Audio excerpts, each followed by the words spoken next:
여러분 반갑습니다. 헤어지세요? 짠, 크라샤 어반입니다.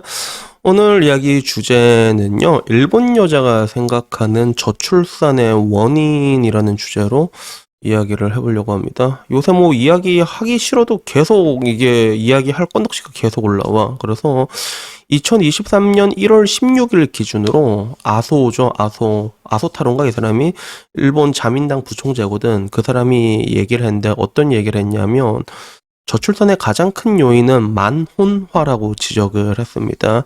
그래서 통상적으로 만혼이라고 하면 나이가 들어서 이제 보통 만혼 기준이 몇 살이지? 30살인가? 32살인가? 그래서 이러나 저러나 좀 이제 결혼 자체가 굉장히 늦어지는 추세잖아, 지금. 그래서 뭐 빠른데, 동남아 같은 데는 되게 빠른데도 되게 많은데, 근데 되게 늦어지다 보니까 이런 것들이 저출산의 가장 큰 요인이다라고 지적을 했어. 그래서 사실 따지고 보면 남자 입장에서는 조금 동감할 수 있는 부분들이 있거든. 그래서 예를 들어 나 같은 경우는 이제 40살이잖아. 40살인데 뭐 보통 이제 소개가 들어와도 보통 여자가 36살 이래요. 근데 만나게 되면 사실 뭐 결혼을 하겠다 이런 생각이 들지도 않고 그냥 늦었다라는 생각이 드는, 이미 늦었다라는 생각이 드는 건 어쩔 수가 없거든. 그래서 결혼이 늦어지게 되다 보면 자연스럽게 저출산으로 가게 되는 경우가 되게 많은 것 같아. 일단은 너무 늦게 애를 낳으면 너무 힘들거든. 체력이 딸려서 힘들어. 그래서 내 유튜브 구독자 중에서도 어떤 분이, 그분은 좀 상대적으로 출산을 일찍 했거든. 근데도 하는 말이 20대 때 엄청난 체력을 주는 거는 전부 다 육아하라고 주는 것 같다라는 얘기를 했는데, 근데 이 이야기를 아소 부총재가 그대로 얘기를 했어. 그래서 한국에서는 도저히 상상할 수 없는 거지. 만원 때문에 지금 저출산이다라고 얘기하면 난리 나거든, 한국에서는. 근데 여기에 대한 일본 여자의 반응이 궁금한 거야. 그래서 일본 여자들이 또 여기에 대해서 어떻게 반응을 할까? 한국이라면 안 봐도 뻔하잖아. 한국이라면 여자는 애 낳는 기회가 아니다. 다 망해라. 이 헬조선에서 가난함을 대물림시킬 수는 없다. 안 봐도 이거 뻔하거든. 이 얘기밖에 없을 거란 말이야. 근데 일본 애들이 생각하는 그런 저출산의 큰 요인, 이 만원화라는 지적에 대해서 어떻게 생각하나 이게 궁금한 거야. 그래서 요거를 일단 들고 왔는데 아니나 다를까 굉장히 재밌더라고. 그래서 가장 많은 좋아요를 받았던 게 그런 거야. 2번 댓글이었는데 3,873개 좋아요를 받았는데 틀렸다. 월급이 오르지 않기 때문이다 라고 얘기했거든.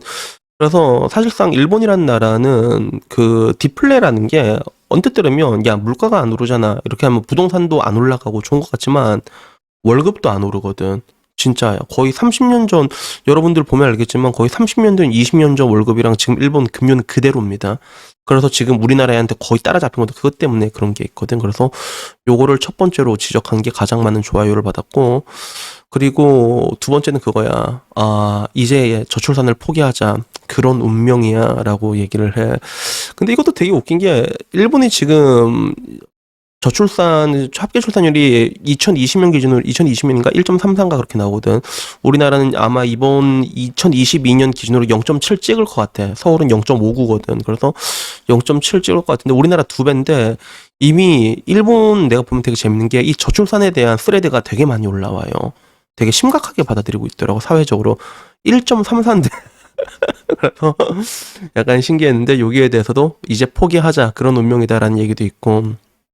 그리고 제일 많은 욕들이 국회의원 욕하는 게 제일 많았어. 국회의원들 너희들이 늙은 일만 해서 그렇다라고 얘기하는데 틀린 말은 아니지. 정치가 젊어져야 되는데 정치가 늙은이들만 하잖아. 이런 것들이 문제가 될 수 있고, 그리고 그 와중에 부정은 할 수 없다라는 거. 부정은 할 수 없다. 그러니까 일본 댓글 보면 이런 게 되게 재밌어. 듣다 보면 이게 좀 짜증날 법한 이야기도 그래도 그래 듣기는 싫지만 너희들 말이 틀린 말은 아니다. 약간 이런 거 있지. 그래서 보통 이런 사고는 남자들이 하는 편이거든. 근데 일본은 여초에서도 이런 걸 되게 쉽게 볼 수 있어. 그런 게 있었고, 그리고 이거는 내가 그대로 읽을 수 있다. 오카네가 나이 카라다요. 오카네가 나이 카라다요. 그러니까 돈이 없기 때문이다라는 거. 전부 다 돈에 대한 문제를 지적을 하고, 그리고 한편으로는 이런 것도 있었어. 지금의 남자 월급이면 전업주부를 못하니까 절대적으로 그렇다. 편해지고 싶어서 결혼을 한다. 이렇게 얘기한 거야. 그러니까 내가 일전에 그 언제 질투를 느끼느냐 스레드를 올린 적이 있었거든요. 그거 본 사람은 기억날 건데 내가 보통 이게 댓글을 올릴 때 가장 좋아요가 많은 것만 올리다 보니까 의견이 비슷한 의견이 좀 많이 나온 경우가 많은데, 그 와중에 보면 전업주부가 부럽다라고 말한 댓글도 되게 많았어, 실질적으로. 그래서 내가 옛날에 드라마에서 전업주부는 꿈의 직업이다라고 얘기한 적이 있었거든, 어떤 드라마에서. 근데 진짜 전업주부를 부러워하는 눈빛이 있습니다. 우리나라에선 전업주부 하면, 아, 전업주부 너무 힘들다 이러고, 그지? 아, 너무 힘들다, 고생한다 이런 얘기가 엄청 많은데, 일본 내에서의 전업주부는 약간 선망의 대상 같은 그런 느낌이 있는 것 같습니다. 그리고 그 외에도 저출산의 가장 큰 이유는 너희들 때문이다라고 얘기하는데, 사실 뭐 그렇지. 일본 같은 경우는 자민당 일당 독재 체제였잖아. 일당 독재 체제였기 때문에 뭐 이게 니들 때문이다라고 하면 얘들은 할 말이 없다, 진짜. 그런 게 있다. 우리는 왔다 갔다 하잖아. 왔다 갔다 하는데 자민당은 일당 독재 체제다 보니까 니들 때문이다 말하면 할 말이 없어.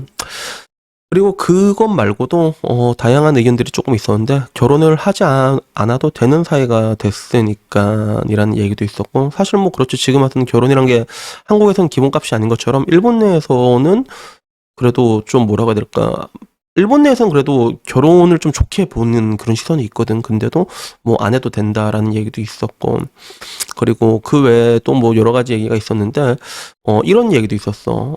바로 그거야. 소노토리다. 하지만 혼자서도 스마트폰이라든지 놀 수 있는 환경이 너무 많은 것이 가장 큰 원인이다라고 생각하는데, 이것도 맞는 것 같아. 스마트폰만 있으면 그냥 바로 틴더 고르면, 틴더 있으면 주르륵 오잖아, 남자들. 그러면 오늘은 너다 이래서 딱 이러면, 그렇지? 그래서 일본도 더치페이 막 칼같이 할 것 같은데, 내가 일본 긴자 가서 컨팅을 해봤거든. 약간 여자 술값 같은 거 내주는 그런 문화가 있으면 택시비 같은 걸 또 챙겨주는 그런 문화 같은 게 있더라고. 그래서 놀려고 마음 먹으면 여자가 밑도 끝도 없이 놀 수 있는 게 지금 세상이거든, 스마트폰 하나만 있으면. 그래서 거기에 대해서 얘기하는 것도 있고, 마찬가지로 이마마 때 나니요 시대단가 이래서 지금까지 무엇을 했냐, 자민당. 그래서 가장 많은 프로테이지는 자민당을 욕하는 댓글이 있었고, 그리고 그거 말고 경제적인 부분들, 그거 다음에 경제적인 부분이 제일 많았어. 그래서 그 다음에는 여자만 탓하고 싶은 것 같다, 아니다, 성실하게 일해도 월급을 제대로 못 받으니까 그런 거다라는 얘기도 되게 많았고, 마지막은 뭐 이거는 남자의 만원화도 문제가 된다. 그래서 남자를 결혼을 빨리 시키면 된다. 이런 얘기도 있었어. 그래서 너희들이 솔직히 남자들로 결혼하기 싫어하지 않냐, 이런 것도 되게 크다라는 얘기도 있는데, 뭐 전체적으로 틀린 얘기는 아닌 것 같아, 내가 보기에는. 그리고 일본의 만혼이 어느 정도 심각한가 싶어서 나도 한번 찾아봤는데 우리나라랑 비슷하더라고. 그래서 보면 똑같이 2019년도 기준으로 나왔는데, 일본에서 총 남성은 31.2세, 여자는 29.6세가 나왔고, 한국은 33.4세, 여자는 30.6세라서 한국이랑은 여자는 1년 차이, 남자는 거의 2년 차이가 났거든. 근데 여기 보면 알겠지만, 제가 일전에 제 통계 계속 본 사람 알겠지만, 일본 내에서는 배우자와의 나이를 봤을 때 한국에선 4살이 궁합이라고 보고 있잖아. 근데 일본은 동갑을 좀 선호하는 게 있어. 그래서 보면 나이 차이, 평균 나이 차이가 1.6세밖에 안 나는 거 보이죠, 그죠? 그래서 이런 부분들이 있구나 하는 생각이 드는데, 확실히 이러나 저러나 뭐 다른 나라와 비교했을 때 되게 늦은 나이구나. 뭐 예를 들어 이제 뭐 몽골이라던가 팔레스타인, 태국 이런데 동남아만 가도 20대 초반대거든, 거의 다. 20대 초반대 가는데, 그거에 비하면 굉장히 늦어지니까 만혼이라는 것들이 어떻게 보면 저출산에 좀 크게 기여하는 부분들도 없지 않아 있는데, 근데 결혼 시스템적인 부분도 있는 것 같아. 그래서 한국에서는 일단 다 갖추고 시작하는 게 지금 트렌드가 돼 있는데, 갖출 수가 없어, 그 나이에. 반면에 일본 같은 경우는 서로 없더라도 없이 시작하는 게 좀 일반적이거든. 결혼식도 안 하고 혼인신고 찍는 경우도 태반이야, 실질적으로. 그래서 확실히 결혼하기에는 한국보다는 일본이 굉장히 좋은 문화가 있긴 한데, 그럼에도 불구하고 일본 같은 경우도 굉장히 만혼화가 돼가지고 이런 것들이 문제라고 얘기를 하지만, 우리나라보다 거의 한 1.8배 정도 높게 나오는 걸 보면, 우리나라는 과연 얼만큼 심각할까라는 것들이 얼마나 심각한 상황일까. 저는 골든타임이 지났다고 보거든요. 이게 힘들어도 그걸 버틸 펀더멘털이라는 게 있어야 되는데, 지금 대한민국 펀더멘털이 그렇게 튼튼하지가 않다고 좀 보고 있어가지고, 난 이제 이쯤 되면 항상 말하지만 앞으로 무슨 일이 일어날지 되게 궁금하거든, 이제. 신기한 것 같아. 어떤 일이 일어날지. 그래서 우리는 지금 이게 웃으면서 보고 있는데 이게 이제 점점 심각해지는 걸 여러분도 나도 같이 보게 되는 시즌이 오기 시작할 거예요. 그게 5년, 6년 지나면 그때부터 본격적으로 느끼기 시작하고 또 5년 지나 있으면 그때부터 와, 씨발이 절로 나오는 그렇게 변해 있지 않을까 뭐 전 그렇게 생각합니다. 그래서 여튼간 항상 하는 말은 미리 준비 잘하고 겨울은 이미 왔으니까 미리 준비 잘 하셔가지고 그래도 여러분만의 인생 내 어바님 유튜브를 보시는 여러분들의 인생은 조금 평탄하셨으면 좋겠습니다. 여튼 오늘 이야기 여기까지고 다음에 조금 더 좋은 이야기로 찾아뵙도록 하겠습니다. 이상입니다. 감사합니다. 요!